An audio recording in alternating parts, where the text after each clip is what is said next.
Hi, I'm Kesten Rono, and today is day 201 of A Course in Miracles, and we begin review number 6. If you've been here for each section thus far and trying on new perspectives with me each day, phenomenal. Thank you so much. And if you've been jumping around, excellent. And if you're here for the first time, welcome. Thank you. Let's see what we cover. We've been learning that we are not a body, that we're free. The only true peace is the peace of God. And if these feel complex, well, let's review. And if they're still too new feeling, please feel free to review further back in time. This comes with an introduction. Let's read it together. Review 6, Introduction. For this review, we take but one idea each day and practice it as often as possible. Besides the time you give morning and evening, which should not be less than 15 minutes, and the hourly remembrances you make throughout the day, use the idea as often as you can between them.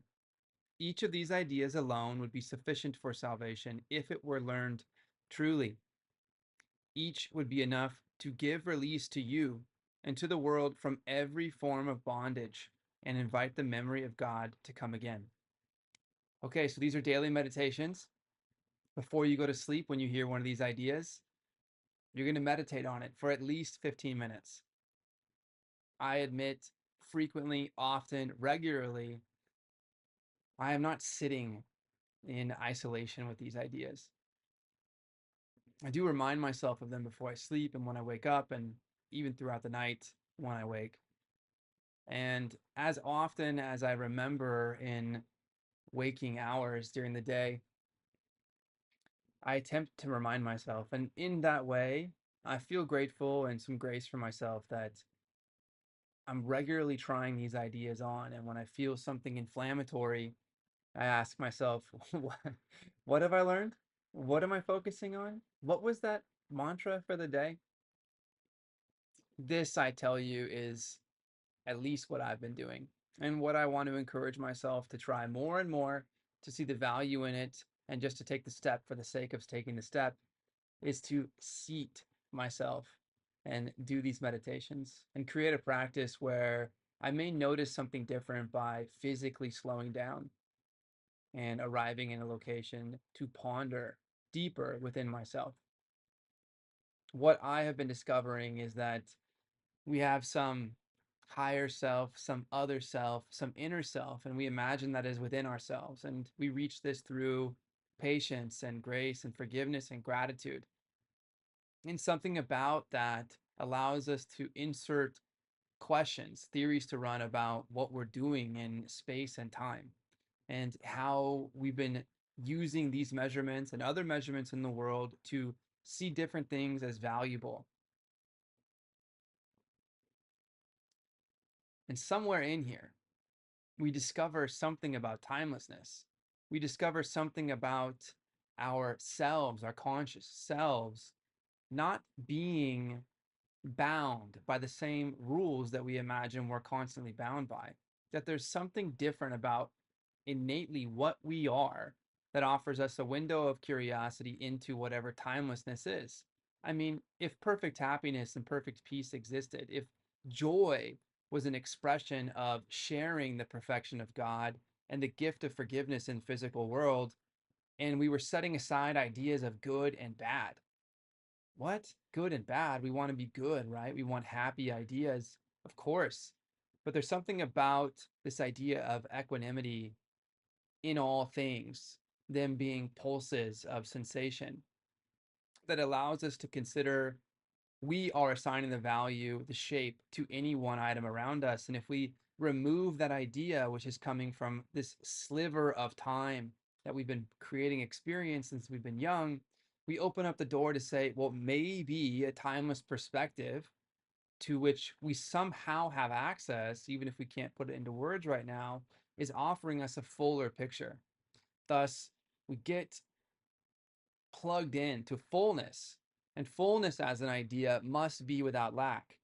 And so suddenly our upsets and our fears and our shames and our attack thoughts and even our defenses all become centered around something about an opposite, that we're in contention with something, that somehow inherently we have to protect something to survive.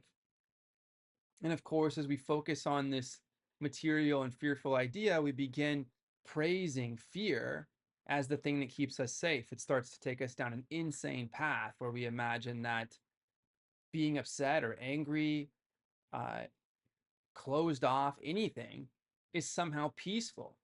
That peace is something entirely different. And peace is of the realm of fullness, completeness, the unconditional love, the changeless, something about whatever it is that you are that has been present in the past and will be present in the future, even if the conditions of your life have changed. That being immersed in a dream when you're sleeping feels as real experientially as it does to wake up and say, oh, I'm back in my bed. That must have been fake and this must be real. But if we can apply that principle to going deeper into some imaginary state that doesn't hold up in physics here, well, we can just borrow physics, and the quantum says that we're participatory here, that all matter might be intelligent. And it could be equally as wild that we call this real, but stepping back again into our infinite selves, this idea of presence, where we would be without time and possibly without space of a mind creating ideas. Well, it feels wild to have called the physical space real the same. Now, is it an experience, and do we want to act in the best interest of what is love and move towards fullness? Yes. And fullness and wholeness becomes part of what we're meditating on, that I think is allowing us to understand something, even if we can't shape it into words, where you may notice that you've been defining your character or possibilities or whatever it is that you have been or may create based off of some idea of lack. And you've been demanding that that must be true. And this is usually sparked with some kind of emotional outburst and digging your heels in. But when you hold whatever it is that you are up to this idea of truth and light and the strength that comes with it and love, when we hold whatever it is that we thought we are to this idea that only we know of truth, we can feel the inconsistencies between the two.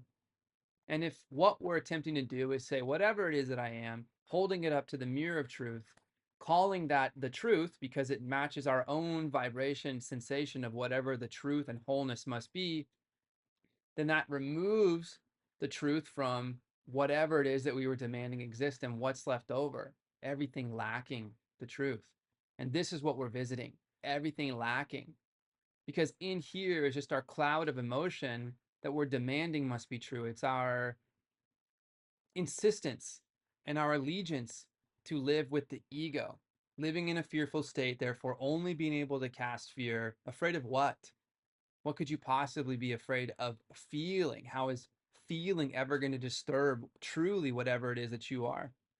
You may cry or you may want to scream, but on the other end of that, you realize that supplying energy to that is destructive for your other endeavors in life. And without energy, these things dissipate. That's because they are finite. They are not true in the sense that the truth simply is. And those lies, those untruths constantly require input in order to survive. If I tell you a lie and I know it's a lie and you come back and question me on the idea, I might have to come up with tweaks on the lie, always remembering everything that I've told you previously in order to keep growing the idea so that I can demand that it's true for me and demand that it's true for you rather than just the truth. If you find something that negates what I've said and you know the truth, everything else that I've said no longer holds water. And I've been spending all this energy hoping you simply won't notice the truth. That's what's happening with us and our egos, I imagine. How do we figure that out? We feel it. So, you know what the truth is. You know what presence is. You may not be aware that you know what it is or be ready to admit this idea to yourself, but it is true that you are simply solving a puzzle about your own awareness, a separation from your infinite self and the perspective that is there. So you and I are operating in the real world, learning about this idea that must exist, forgiveness, which is offering us the opportunity for innocence again, meaning we are no longer guilty and condemned. We're able to have a new breath of life.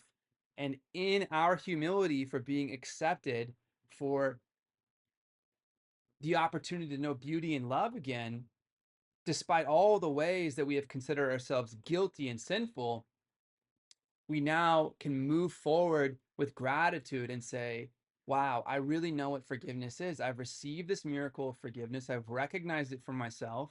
And because in truth, I can only give what I have, I now want to share the joy of forgiveness with everybody, the idea of innocence with everybody. And the door becomes open for us to say, oh, maybe unconditional love is an idea that I can settle within. Whereas when we are demanding that someone else be villainized or condemned, we're unaware how those attack ideas marry us into the emotions associated with attack. And all we're doing when we are operating from this perspective is allowing the ego, to win, to praise death, to praise fear at somehow preserving our survival. But we know that if we are just the body, we're going to turn over. It's just a matter of time, so to speak. I mean, it is that we're inside of time learning these experiences to somehow, I believe, notice the obviousness that whatever it is that you are, being present at all times is timeless. And the current experience you're having, just like your dreams, is you physically in space, moving from one place to another, sweating in this heat, digesting an emotion about something occurring outside of you, constantly being reflective, whatever it is that you are, an eternal question always saying, whatever it is that you're insisting, is that true? And maybe you start to notice that I want to be well and full. And maybe you notice life saying, is that true? Aren't you sure you wouldn't rather give in to me again? Host me fear, host me anxiety, host me shame. Well, if you enter in to being the host of these ideas, you're aligned with those sources. And fear may only express fear. It can only be afraid. And love, it only knows love. And the unconditional, forever changeless, all encompassing, truthful love only knows that kind. So here we are, physical, in time, using this book, going through some mantras, seeing our stumblings and realizing that they're all okay, that we're learning. We're here to learn. We're just new with these experiences. And I was trying to relay that I definitely have not been hitting the mark with solo, deeply meditative reflections, but I am incorporating these ideas into my life and they're becoming part of how I see and reflect. And a lot of times I get to laugh with and at my own self saying, oh my goodness, I've been taking this so seriously. And something else is changing within me that says, obviously, I'm here. I'm here now. And I might be brand new to creating anything, but this idea of wholeness is whatever I was looking for the whole time. I was just looking at everything external to me and saying, is that it? Is that it? Is that it? Is that it? And creeping at different times in my life into fear or depression or anger or shame, constantly letting those be a part of whatever I was at all times, attempting not to reveal them, getting smaller and smaller and smaller, creating lack, but in my mind, not ruffling any feathers. That was what made me a good boy. But it is just true. The joy is something for you to notice by being able to notice at all. And you're here to create and breathe life into things. You're here to honor life and love. And thus you begin to see its possibilities forever around you. And someone may say, please scream with me about my versions of dis-ease, death, destruction. And all we end up being able to say with deeper and deeper and deeper lessons is, thank you so much for showing me this expression. I feel the rise of it and the fall of something else. And when I hold that idea up to the infinite truth, this one is pleading to be noticed and requiring an opposite and demanding that lack become God again. And to that I politely say, no, thank you. And thank you for revealing this idea. I must be harvesting it in some way because I'm still seeing it myself. And I choose love. So I forgive myself and I forgive you for believing that this must be the way, that there could be no other way of seeing beauty and life and its teachings in what's occurring to us physically. Now, maybe you could say, I've just had it easy. And maybe that's true. Maybe. So, our quest forever in the physical is to experience what it is to be physical and finite and realize that that is not from where we are casting ourselves.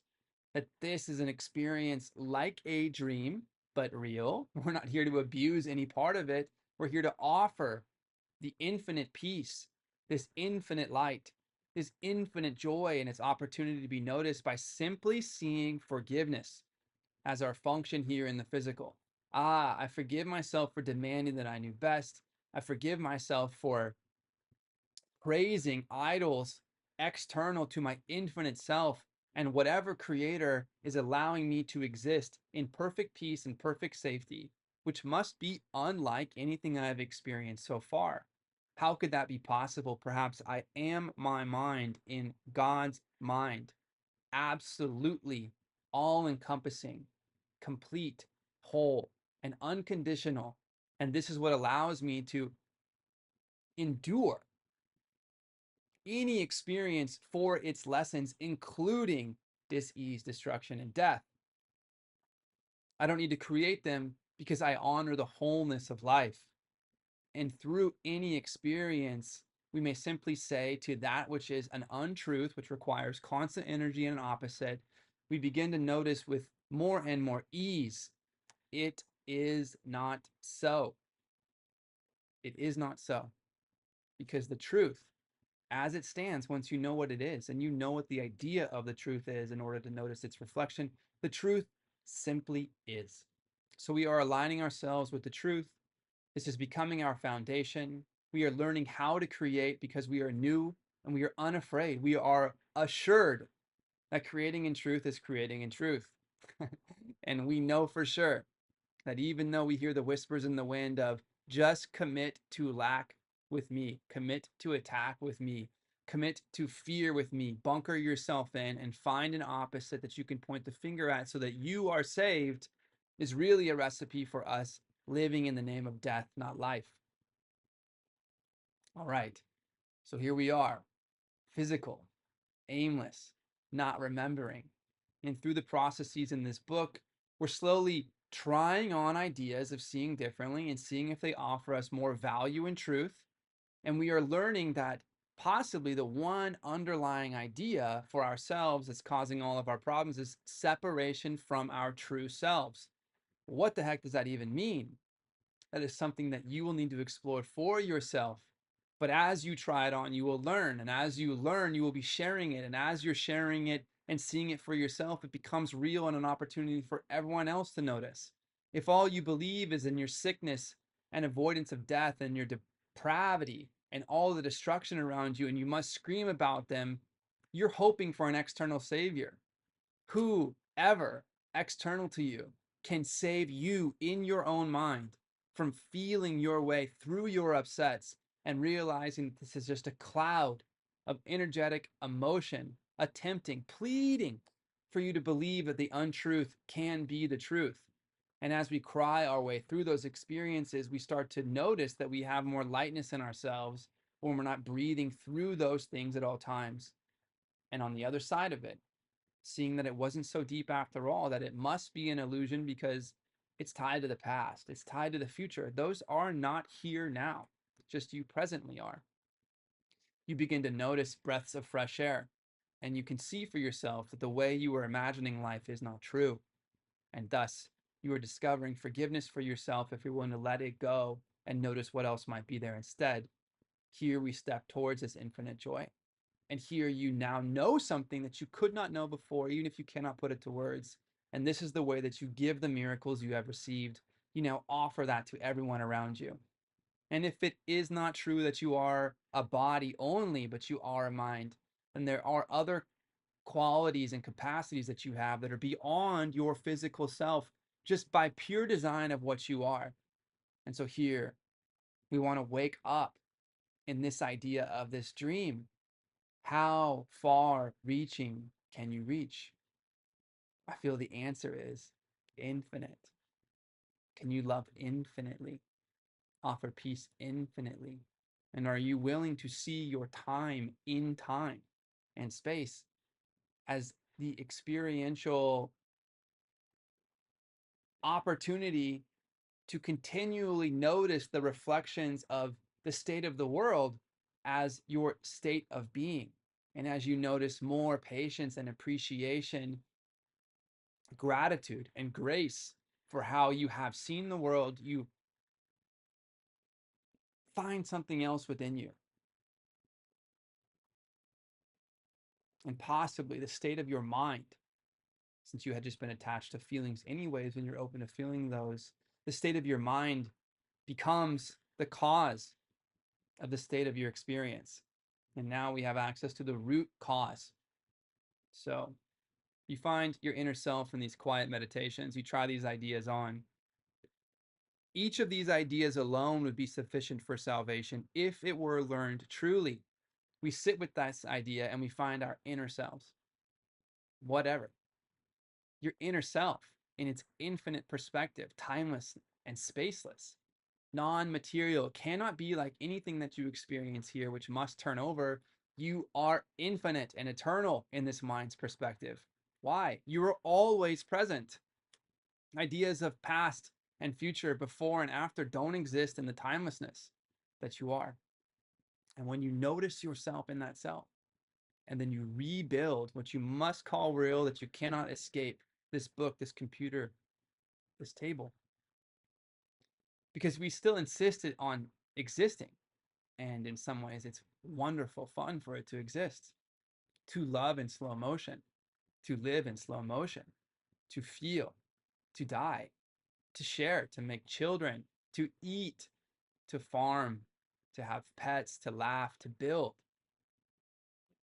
all with love and this fresh perspective of your assuredness that you can continually approach things from the realm of eternal knowledge and not worry anymore about the future, because there you'll just be here. And the more you can be here and here and here, the more someone is going to notice, what is so different about this person versus everyone else that I see? You can turn off the scrolling and you can open your eyes. And maybe it seems like nothing changes, but something has just changed within you. So you find your inner self in these reflective moments, each idea alone being enough for this salvation. What is salvation? Seeing truly, allowing yourselves to believe that there are other ways of perceiving what's around you, defining the value, the shape of the objects around you. And you need not go any further than the double slit experiment in quantum physics to realize all of the ways that you're demanding things exist have been in question for a very long time. Rather than find the double slit experiment troubling, allow it to simply be the window, the black swan, into things being not as you demanded they must be. Not that a large state institution hopes that you keep assuming they are. You are not a body, you are free. So you find your inner self briefly, for an instant, an idea that you can't really express and you're not even sure happened, but you're seeing yourself. If it's you, you just point your energy at that thing and assume the perspective of your inner self. Now, where are you? Well, you were inside yourself. But as you rebuild physical you, as Kesten comes back to this room, this computer, this book, and this table, I have to laugh. Because where am I now? Physical me is an idea inside my previously thought and forgotten inner self. And that I'm actually casting from this present place. And that my body is the container for this experience. But it's an illusion as if it is a fixed point in space that I'm operating from, because I am in the mind of myself in God. And this is where I imagine the kingdom of heaven exists.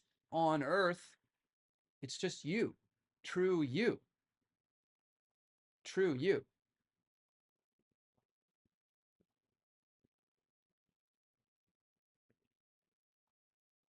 There is no peace except the peace of God. Everything else would require some amount of lack moving away from wholeness. And any amount of lack is not fullness. So it's a trick. May you find, even for an instant, the idea of your inner self and see from this perspective and realize that you on autopilot, thinking about time, the invented clock and its governance over you, unsound money, stripping away your future, and what this does to your time preference itself. Everything is asking you to be more alarmed and emotional. This is the tool that scammers use. Trust yourself. Discover your inner self and realize this whole time you haven't been a consciousness or a brain in a body. You have been the idea of a body in a consciousness. And thus, you have now opened the door to extend further than you've ever imagined you possibly can, using feeling as the wave you are riding. But what do I know? Let's learn together. And let's meditate. During the evening that you learn the lesson, throughout that day that you learn the lesson, in the morning when you learn that lesson, and until you pick up another one, reminding yourself of that lesson. And just let it be. What is it? What would have to be true for this idea to be true? And let that process run. Your mind is a very safe place to run ideas. So your body does not have to go to war, testing them without being curious about what they are. It is time to no longer be destructive to yourself in a world that would ask you to destroy. Rather than align yourself with some process that is more natural, which gives you a real measurement in whatever is happening here. And with a truer measurement, you have an idea of truth. With an idea of truth, you can hold how you're feeling up to that light of truth. You can see the cloud of emotion around you. You may use the power of forgiveness that exists from God, from your timeless self, to restore your innocence, your sinlessness, to be able to enter heaven. This is the transformation that you go through with a simple idea of forgiveness. You just wear it. No idea may leave its source. You become forgiveness itself. You have grace for yourself. You have gratitude for seeing differently. And now, whatever it is that you are, even how you say the sentences you say, changes. And so we change together.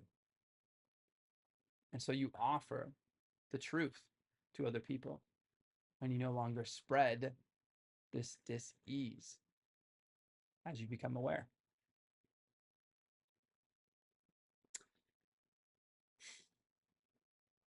Any idea that we review would be enough to give release to you and to the world from every form of bondage and invite the memory of God to come again. With this in mind, we start our practicing. in which we carefully review the thoughts the Holy Spirit has bestowed on us in our last 20 lessons. The Holy Spirit, the highest communication medium beyond the miracle. The miracle is an idea of noticing the source of life, of love itself in the physical where we have forgotten. That the Holy Spirit is for whatever it is that we notice after forgiveness.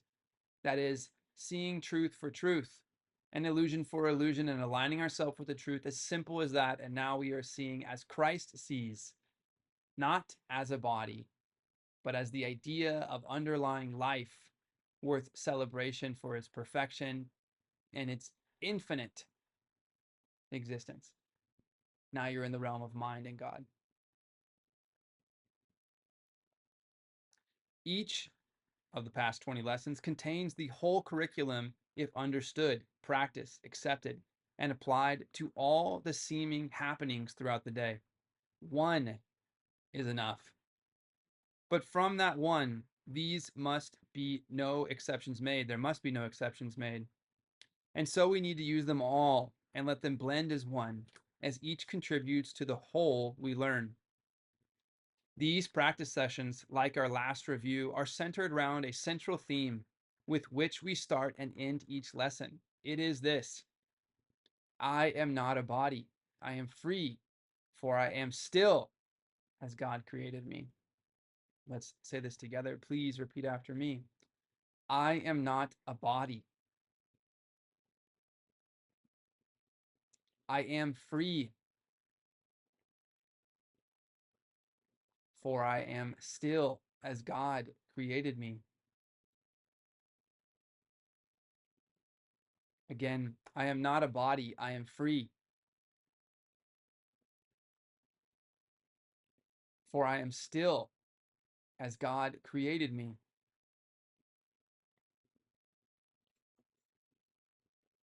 Taking a breath, finding some settling, saying the entire statement. I am not a body.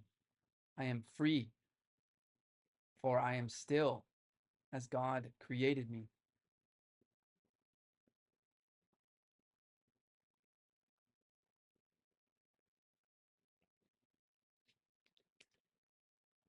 The day begins and ends with this, and we repeat it every time the hour strikes or we remember. In between, we have a function that transcends the world we see. Your function is to know forgiveness.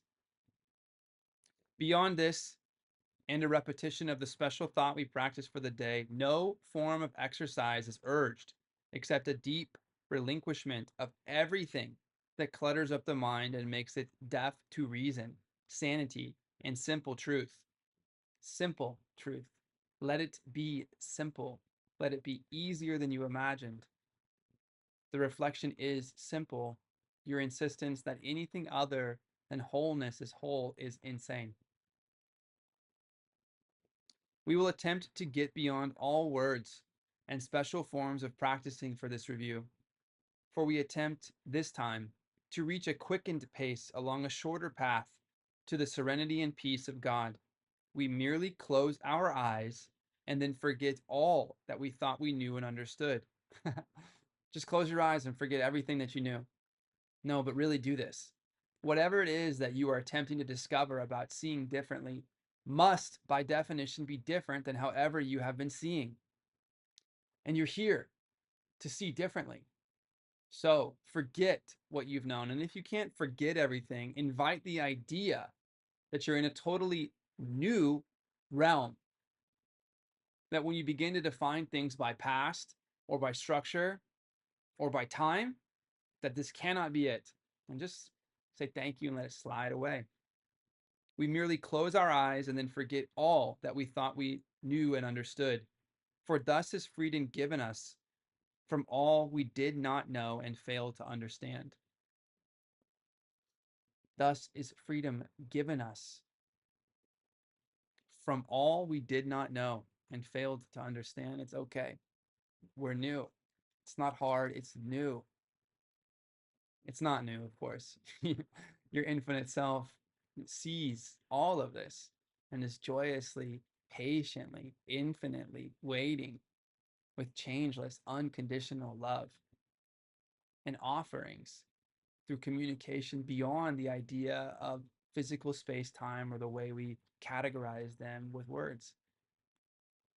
But for us, discovering our inner selves to see ourselves within our own consciousness, let's say it's new, not hard.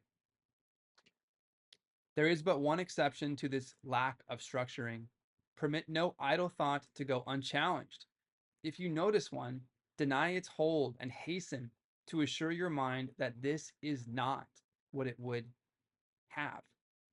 Then gently let the thought which you denied be given up in sure and quick exchange for the idea we practice for the day.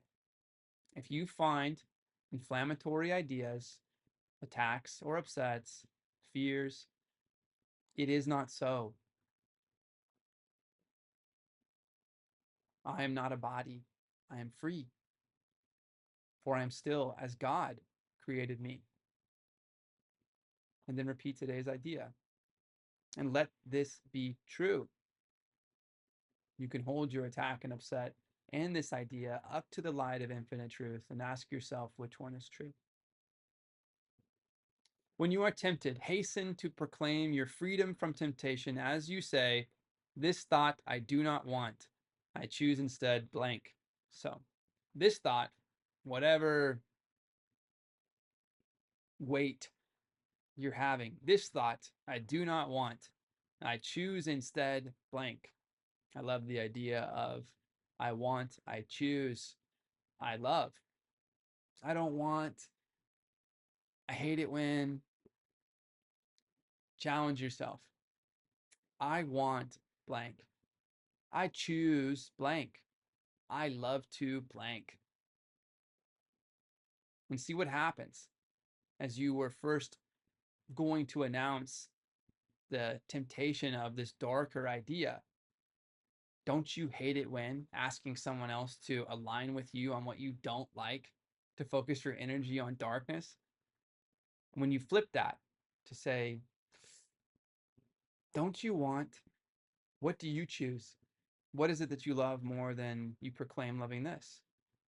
Now, suddenly, you were just about to describe something for its void you don't want in life, and instead, you are about to describe an emotion that you do want to be filled with. Everything about this changes everything that you are. This thought I do not want, I choose instead blank. And then repeat the idea for the day and let it take the place of what you thought. Beyond such special applications of each day's idea, we will add but a few normal expressions or specific thoughts to aid in practicing. Instead, we give these times of quiet to the teacher who, capital T, capital W, insinuating the eternal. Instead, we give these times of quiet to the teacher who instructs in quiet, seeks of peace, and gives our thoughts whatever meaning they may have.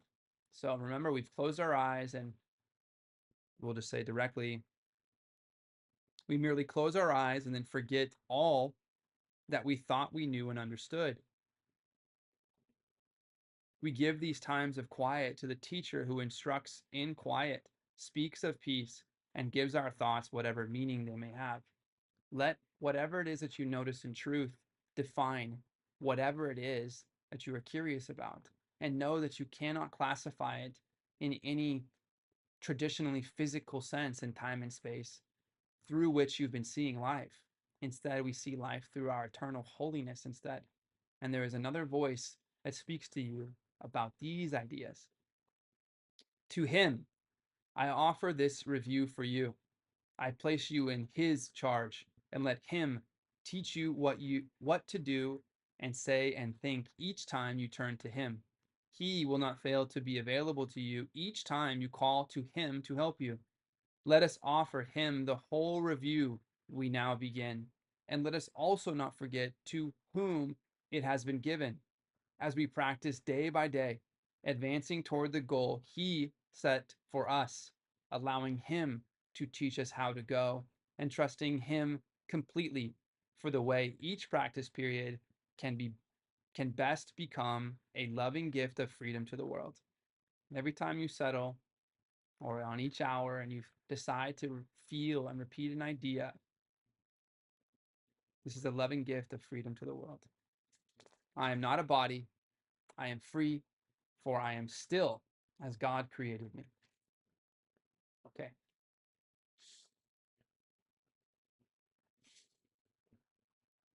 Thank you for your patience with the introduction and my monologue.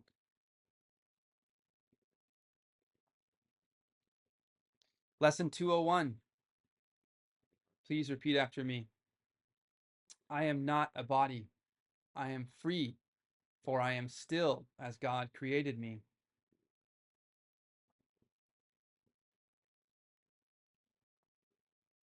Yes, you are. Reviewing 181. I trust my brothers who are one with me. Please repeat this idea. I trust my brothers who are one with me.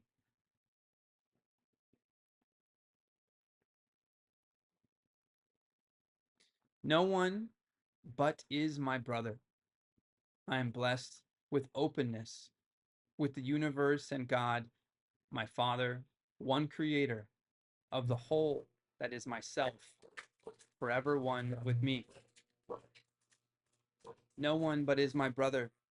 I am blessed with openness, with the universe and God, my Father, one creator of the whole that is myself, forever one with me. I am not a body. I am free, for I am still as God created me. Please repeat after me one more time. I trust my brothers who are one with me.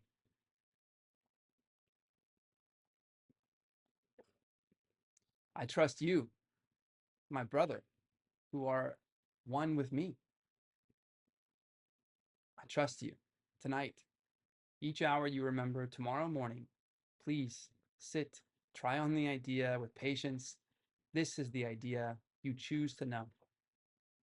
You are not a body. You are free, for you are still as God created you. You trust your brothers who are one with you. I am Kesten Rono, and I still am as God created me.